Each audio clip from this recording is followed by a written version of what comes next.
અહેમદાબાદ મિત્ર ન્યૂઝમાં આપનું સ્વાગત છે।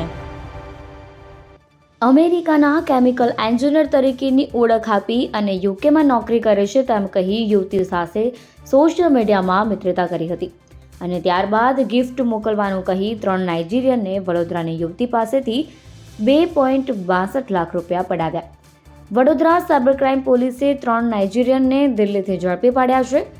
3 પૈકી એક આરોપી પોલીસને જોઈને ભાગી ગયો હતો, જો કે પીઆઈ પટેલે આરોપીની પાછળ 150 મીટર સુધી દોડી તેને ઝડપી પાડ્યો। Vadodara cyber crime ACP Mayursinh Rajput અનુસાર વડોદરા સાયબર ક્રાઇમ પોલીસ સ્ટેશનના ગુનામાં યુવતીને ખોટા આઈડી દ્વારા ફ્રેન્ડશિપ રિક્વેસ્ટ મોકલવામાં આવી હતી અને ત્યારબાદ યુવતીનો વિશ્વાસ કેળવવામાં આવ્યો હતો।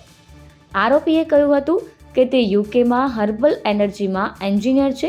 ત્યારબાદ યુવતીને ફોન કર્યો હતો કે તમારા મિત્રનું પાર્સલ આવ્યું છે અને એરપોર્ટ ખાતે તે ક્લિયરન્સમાં છે। ક્લિયરન્સના નામે 2.62 લાખ રૂપિયા ભરાવી છેતરપિંડી આચરવામાં આવી હતી। સાયબર ક્રાઇમ પોલીસ સ્ટેશન ખાતે 19/24નો ગુનો દાખલ કરવામાં આવેલ, જેમાં ભોગ બનનારને ફરિયાદી દ્વારા એક ખોટા ઇન્સ્ટાગ્રામ આઈડીથી ફ્રેન્ડશિપ રિક્વેસ્ટ મોકલી, ત્યારબાદ ફરિયાદીનો વિશ્વાસ કેળવી ફરિયાદી દ્વારા એમને ત્યાં એક પાર્સલ મોકલવામાં આવ્યું હતું, ગિફ્ટ પાર્સલ। ત્યારબાદ આરોપી પોતે યુનાઇટેડ કિંગડમમાં હાર્બર એનર્જીમાં એન્જિનિયર છે અને પોતે દિગ્બોઈ ખાતે જોબ માટે આવવાના છે। તેઓ વિશ્વાસ કેળવી અને ત્યારબાદ ભોગ બનનારને 2 દિવસ પછી ફોન કરવામાં આવે છે કે આપના જે મિત્ર છે એમનું એક પાર્સલ આવેલું છે અને એરપોર્ટ ખાતે ક્લિયરન્સમાં છે। તો ક્લિયરન્સના નામે ભોગ બનનાર પાસેથી 2,62,000 રૂપિયા ભરાવડાવેલ અને એમની સાથે છેતરપિંડી થયેલ।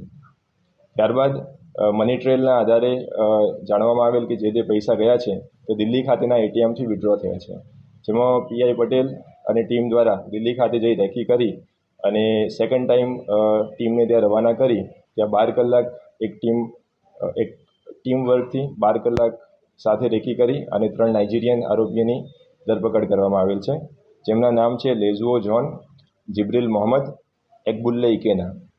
વધુ તપાસમાં તેમની પાસેથી 500થી પણ વધારે બેંક એકાઉન્ટ મળી આવેલ છે અને જેમાં 900થી પણ વધારે ફરિયાદ થયેલ। અહેમદાબાદ મિત્ર ન્યૂઝની યુટ્યુબ ચેનલને સબસ્ક્રાઇબ કરો અને બેલ આઇકોન જરૂરથી દબાવો, જેથી દરેક મહત્ત્વના વિડીયોની નોટિફિકેશન તમને મળતી રહે।